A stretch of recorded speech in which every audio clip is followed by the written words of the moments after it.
بسم اللہ الرحمن الرحیم.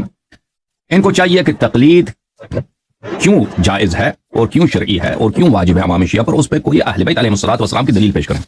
اگر آپ اتنے سمجھدار ہیں نا قبلہ صاحب کہ نئے نئے مسائل آ گئے اس طرح ہیں اب عوام کو تقلید کی ضرورت ہے، تو ائمہ طاہرین علیہ السلام آپ سے زیادہ سمجھدار ہیں. ان کو پتہ تھا کہ ہمارا فرزند غیبت میں جائے گا، ان کو پتہ تھا ائمہ ابرار علیہ الصلوۃ والسلام کو ایک زمانہ آئے گا کہ نئے نئے مسائل آئیں گے، تو انہوں نے کیوں نہیں کہا؟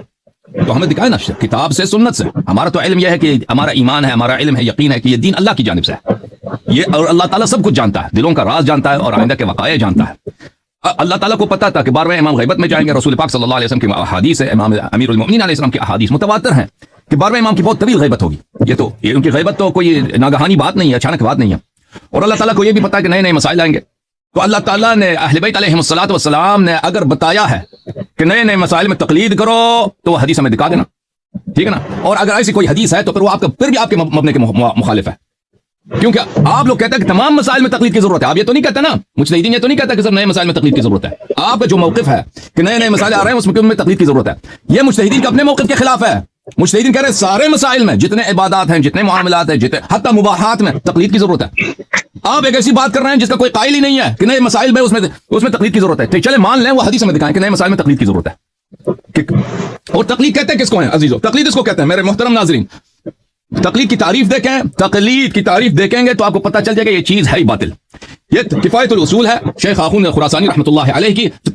تقلید میں کیا بات ہے؟ وہ اخذ قول الغیر ورعیہ للعمل به في الفرعیات تعبدا بلا مطالبة دلیل علی رأیہ. کہ تقلید یہ ہے کہ کسی غیر کا یعنی کسی مفتی کا، مجتہد کا، کسی عالم کا آپ اس کی رائے، اس کا فتویٰ لے لیں، اس پہ عمل کرنے کے لیے تعبداً بلا مطالبت دلیل. آپ کو پتہ ہی نہیں ہے کہ اس کا دلیل، اس کے پاس دلیل ہوگا. یعنی ایک غیر معصوم کے کلام آپ کے لیے حجت ہے، یہ بات ہے نا. یعنی آپ کو پتہ نہیں اس کا کلام اگر حکم اللہ کے خلاف بھی ہے. حقیقت میں سیستانی صاحب نے ایک فتویٰ دے دیا، خوئی نے دوسرا فتویٰ دے دیا، وحید خراسانی نے دوسرا فتویٰ دیا، ان کے فتویٰ میں اختلاف ہے، لیکن آپ کہتے ہیں کہ خوئی عالم ہے، میں اس کی تقلید کروں گا. اگر اس مسئلے میں خوئی جو ہے باطل ہوا حقیقت میں اللہ کے نزدیک، حق کس کے ساتھ ہے؟ مثلا وحید خراسانی کے پاس ہے، مکارم شیرازی یا کسی اور کے پاس ہے، مخالف قول و حق ہے. لیکن آپ نے حکم اللہ کے مخالفت کرتے ہوئے بھی حقیقت میں یہ آپ مبرئ الذمہ، اللہ تعالیٰ کو جزا دے گا، اللہ تعالیٰ کو انعام دے گا، ٹھیک ہے نا. یہ ایک غیر معصوم کہ اس کا کلام باطل بھی ہو سکتا ہے، خطا بھی ہو سکتا ہے، یہ آپ کے لیے حکم اللہ ہے ظاہری طور پر. اس کی دلیل یہ یعنی اس کو ایک جو نابینا جو تقلید کرتا ہے نا، اس کے بغیر دلیل کے بغیر پتہ ہی نہیں وہ صحیح کر رہا ہے نہیں کر رہا، اس کے اتباع کرو کیونکہ ہمیں حدیث نہیں سمجھ آ سکتی. یہ اگر آپ خود سوچیں میرے محترم ناظرین، یہ بالبتاہا عقل کے نزدیک قبیح ہے، عقلاء کے نزدیک قبیح ہے. عقل یہ کہتا ہے، دین یہ کہتا ہے کہ ہر شخص کی بات نہیں مانی جاتی. میں آپ کو کچھ احادیث دکھاؤں میرے محترم ناظرین. بصائر الدرجات الکبریٰ مرحوم صفار قبی رحمۃ اللہ علیہ کی، اور یہ کتاب اس میں، یہ حدیث اس میں بھی ہے کہ وہ کتاب کافی میں بھی ہے. من دان اللہ بغیر سماع عن صادق الزمہ اللہ التیہ الی یوم القیامہ. من دان اللہ، جس نے اللہ کی طاعت کی بغیر سماع عن صادق. ائمہ طاہرین علیہ الصلوۃ والسلام سے سماع، ان کی روایت کے علاوہ کسی بات کو اس نے اپنے لیے حجت سمجھا. الزمہ اللہ التیہ الی یوم القیامہ، قیامت تک وہ گمراہ رہے گا، قیامت تک گمراہ رہے گا. آپ جو تقلید کرتے ہیں، آپ حدیث پہ عمل کرتے ہیں یا فتوے پہ عمل کرتے ہیں؟ آپ کے تو مبنا یہی کہ ہم حدیث نہیں سمجھ سکتے، فتویٰ، یہ فتویٰ اگر حدیث کے خلاف بھی ہے یہ میرے لیے حکم اللہ ہے، میرے لیے حجت ہے. اس کی دلیل کہاں ہے؟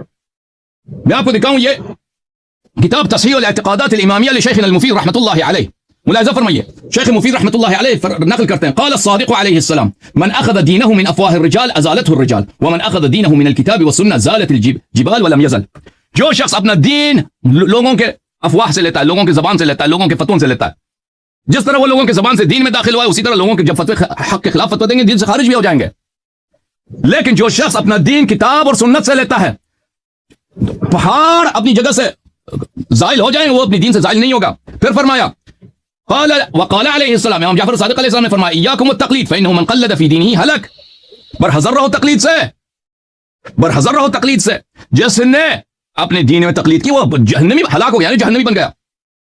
اچھا ملاحظہ فرمائیے، میں ایک اور حدیث آپ کو دکھاؤں کتاب شریف کافی سے. تقلید کیا چیز ہے؟ یہ الاصول من الکافی جلد نمبر 1 جزء ثانی، معاف جزء ثانی جلد نمبر 2، باب طلب الریاسہ، صفحہ نمبر 298. ایاک ان تنسب رجلا دون الحجہ فتصدقه فی کل ما قال. اے میرے شیعوں پر حذر رہو، کبھی یہ کرنا نہ کرنا کہ کسی غیر معصوم کو اپنے سامنے اس کو اپنا پیشوا بنا دینا اور اس کی ہر بات کی تم تائید کر لینا. ہر بات کی تائید، کہ اس کی ہر بات حجت ہے. صرف کس کے لیے؟ یہ صرف امام معصوم علیہ السلام کے لیے. لیکن انہوں نے یہی منصب کس کو دیا؟ مرجع کو دیا کہ وہ فتویٰ کتاب اللہ کے خلاف بھی ہو. یعنی ہمارے علم میں تو نہیں، یعنی اس کو غلطی ہو گئی ہے، وہ عادل ہے، لیکن اگر اس نے واقعا اس کی غلطی ہو گئی ہے، اس نے کتاب اللہ کے خلاف کوئی فتویٰ دے دیا ہے تو ہمارے نزدیک وہ مبرئ الذمہ ہے، یہ تصدیق کرتے ہیں فی کل ما قال غیر معصوم کی. اور یہ ائمہ طاہرین علیہم الصلوۃ والسلام سے یہ جو باتیں کرتے ہیں نا کہ ہماری مجبوریاں ہیں کہ بھئی نئے نئے مسائل آ گئے، تو حدیث ہمیں دکھاؤ بھائی. آپ اہل بیت علیہ السلام سے زیادہ عالم نہیں ہیں، آپ اللہ تعالیٰ سے زیادہ حکیم اور رحیم نہیں ہیں. اللہ کو پتا ہے کہ نئے مسائل آئیں گے، تو اللہ نے کیوں نہیں کہا کہ تم جا کے کسی کی تقلید کر لینا، کیونکہ وہ مسئلہ میرے کتاب میرے سنت میں نہیں ہے. وہ اور مجتہدین پر کیا وحی آتی ہے؟ اگر کتاب و سنت میں نہیں ہے کوئی ایسا مسئلہ ہے، مجتہدین پر کیا کوئی شریعت نازل ہوتی ہے کہ وہ بنا لیتے ہیں، فتوے دے دیتے ہیں؟ یہ تو آپ کی یہ اگر کتاب و سنت میں ہے تو آپ نے خود کہا کہ اکثر کتاب و سنت محکم ہے، اکثر کتاب و سنت محکم ہے. اگر مجتہد کو سمجھ آتی ہے تو لوگوں کو بھی سمجھ آتی ہے، لوگوں کو سمجھا دیں وہ لوگوں کو سمجھ آئے گی. اگر متشابہات میں سے ہے، ایسے متشابہ ہے جس کا سمجھنا ممکن ہے، لوگ سمجھ جائیں گے. اتنے مشکل شبہے ہوتے ہیں توحید میں، مشکل شبہے ہوتے ہیں مبحث عصمت میں، مبحث غیبت امام زمانہ میں، مبحث رجعت میں. ہم احادیث سے ان کا حل کرتے ہیں، لوگوں کو سمجھ آ جاتی ہے. یہاں پہ ہزاروں کے تعداد میں شیاطین ابالیس بیٹھے ہیں، مذہب حق کا اشکال کرتے ہیں شیعہ احادیث کی روح سے. ہم جواب دیتے ہیں. کبھی یہ نہیں ہوا کہ ہم کہتے ہیں کہ بھئی یہ کسی کو سمجھ نہیں آ سکتی، ہم اس کو جواب نہیں دیتے، ہم جواب دے دیتے ہیں اس کا. تو فروعات تو آسان ہے، فروعات کا کیا مقابلہ اصول دین میں؟ اصول دین میں تقلید حرام ہے، فروعات میں جائز ہے. کب ائمہ طاہرین علیہ السلام نے یہ کہا؟